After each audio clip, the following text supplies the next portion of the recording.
Hi, this is Kimberly Knox. Welcome to my YouTube channel, What's in the Stars for You, where I connect you with success tips. These are geared around the current astrological energy and how you can most effectively utilize them in your daily life.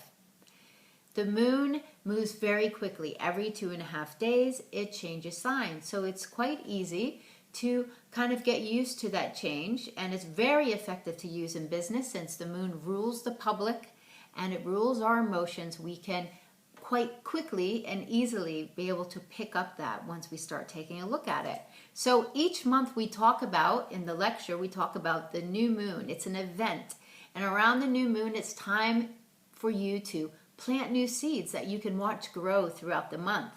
The springtime is extremely important because we are planting seeds for the entire year.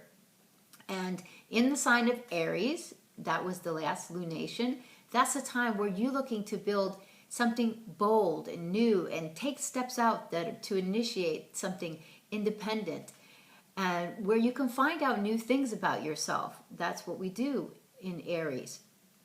And if we go around the signs like we did, Aries and Aries rising, you need to know your rising sign. This is based on the time of day that you were born and the place that you were born. It's all a mathematical compilation for your natal chart here. So Aries is the first house and Aries rising. So you are initiating something new. You're repackaging yourself in new ways and taking some bold steps. With your physical body, you may be doing something new. In Taurus and Taurus rising, it's the 12th house. This is the sign behind the first. You are preparing for your birthday month. You are doing things behind the scenes. So whatever is hidden right now, you may be working on that as well. Gemini is the 11th house. So you're looking at friends, connecting with friends you haven't seen in a while, taking time for them, joining new groups or association, or redefining your goals. Cancer, you can be having things going on around your career. The 10th house is the top of your chart. You're very visible right now. So you are nurturing and making changes to really step out and be noticed. Leo and Leo risings are dealing with 9th house issues. Could be travel, long distance travel, new philosophies, getting new learning that you can utilize in new ways.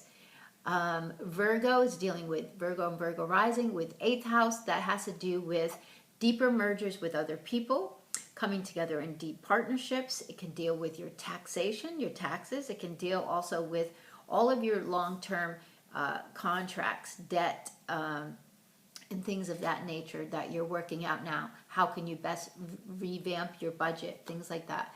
Libra's dealing with 7th house. That is everyone you come into contact with, your enemies as well as your love relationships. So new things are going on there. Scorpio, 6th house. This is how you maintain your physical body.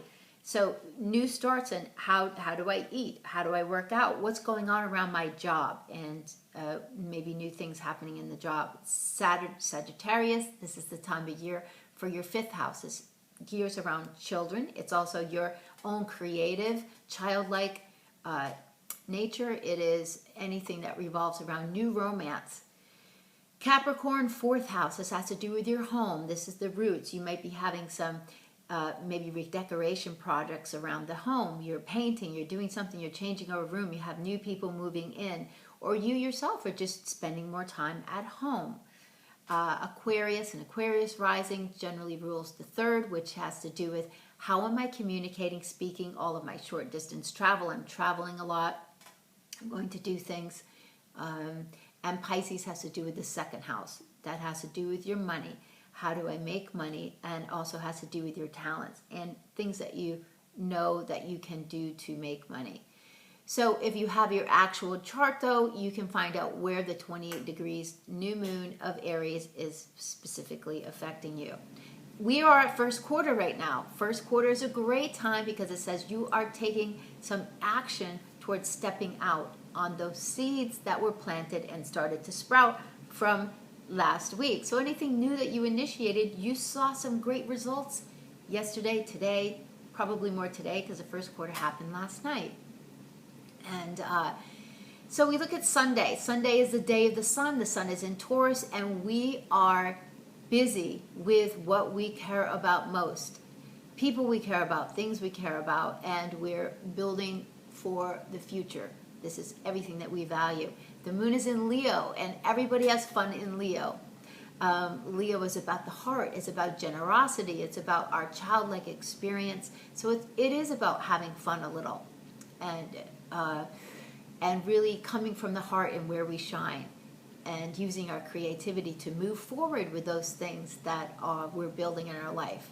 So tomorrow, Monday, get your work done before 10:12 a.m. because after that the moon goes void. That just means it's not making any connections. So it's best to just review and take care of what you already have on your plate for the most success, because at 9 o'clock, after 9 o'clock or so, moon is going into Virgo and we are ready to get down to the details. Work, details, maintenance, health, all that's being taken care of. So the fun of Leo is over. So what great days are for business? Definitely Tuesday, which is the day of Mars. Mars is in Taurus. Taurus cares about taking its time to build something of value for the future. And with the moon in Virgo, this is a highly efficient day where we are really getting stuff done to make it all count. There's just one time between like a 1:30 to 4 o'clock in the afternoon. That's a really great time to take a little time off maybe, or to utilize vision and creativity. But definitely after 4, it's much more powerful for any talks that you're having and getting stuff done. Wednesday, also great day to finish up with business stuff. It's a day of Mercury. Mercury's also in the sign of Taurus. It is in the last degrees of Taurus, getting ready to shift on Thursday. So we're finishing up something that we've been working really hard on Wednesday. And Virgo is, moon's still in Virgo, so it's about being efficient and sticking with the details here. So Wednesday's a great day to get it all done, because on Thursday and even on Wednesday night, when the Sun and Neptune are in a nice aspect, it's time to kind of start having fun. Thursdays are a day of Jupiter. Jupiter is in Leo, so every Thursday is going to have imbued within it love, generosity, and what makes your heart happy, what makes your heart sing. And the moon's going to be going into Libra, so we are looking about balanced, fair relationships. Everything is about how we're relating, getting along. We want to do things with other people. And Mercury's going to be shifting into the chattery sign of Gemini. So we're going to be, there's a lot of chatter. We're going to be making connections, and it's going to be a very lively time. Friday is a day of Venus. And Venus is shifting.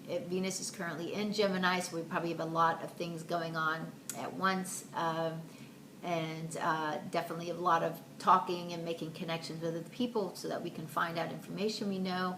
The evening can be a little bit tense, so utilize that energy in the best way. The evening could have some powerful surprises, so don't use manipulation to get your own way when Pluto's around. Just use it in nice, powerful ways, because the moon and Pluto are going to be teaming up here. Saturday, the moon is pretty much void all day long after a very pleasant aspect with Venus. So that just says, you know what, just go have a great Saturday. It's a day of Saturn. Saturn's been in Sagittarius, and Sagittarius is really about looking to the future and getting enthusiastic about what can be in the future coming up. So we're looking at that. And then on Sunday, we're building toward this full moon in the very powerful sign of Scorpio.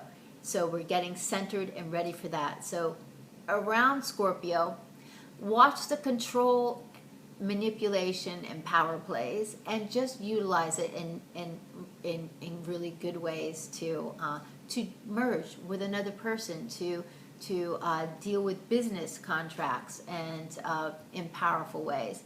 But for most success, watch manipulation and just go forward with the willful strength that Scorpio has. So if you would like a private success review of your chart, we all want to know when, where, what is going on. It really helps us to relax. You can learn a deeper just a deeper look about your entire chart, your makeup. You're not just your sun sign, but also I'm going to help you to understand the where and the when. The when is the timing. When are things going to happen, and where should you be placing your energy at this time? So thank you very much and have a beautiful Sunday.